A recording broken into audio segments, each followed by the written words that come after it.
ಚಳ್ಳಕೆರೆ ನಗರದ ವಾಸವಿ ಕಾಲೇಜಿನ 22 ವಿದ್ಯಾರ್ಥಿಗಳು ಹಾಗೂ 3 ಶಿಕ್ಷಕರು ಖಾಸಗಿ ಬಸ್ನಲ್ಲಿ ಪ್ರವಾಸಕ್ಕೆ ಶೃಂಗೇರಿಗೆ ಹೊರಡ್ತಾರೆ.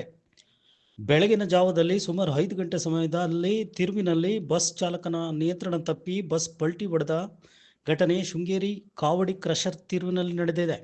ಚಳ್ಳಕೆರೆ ನಗರದ ವಾಸವಿ ಕಾಲೇಜಿನ ವಿದ್ಯಾರ್ಥಿಗಳು ಎಲ್ಲ ವಿದ್ಯಾರ್ಥಿಗಳಿಗೆ ಸಣ್ಣ ಪುಟ್ಟ ಗಾಯಗಳಾಗಿದ್ದು 5 ಜನ ವಿದ್ಯಾರ್ಥಿಗಳಿಗೆ ಬಹಳಷ್ಟು ಪೆಟ್ಟು ಬಿದ್ದು ಗಾಯಗೊಂಡಿದ್ದಾರೆ.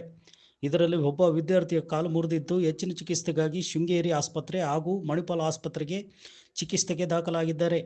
ಶೃಂಗೇರಿ ಪೊಲೀಸರು ಭೇಟಿ ಪ್ರಕರಣ ದಾಖಲು, ಪೊಲೀಸರು ಹೆಚ್ಚಿನ ತನಿಖೆ ಕೈಗೊಂಡಿದ್ದಾರೆ.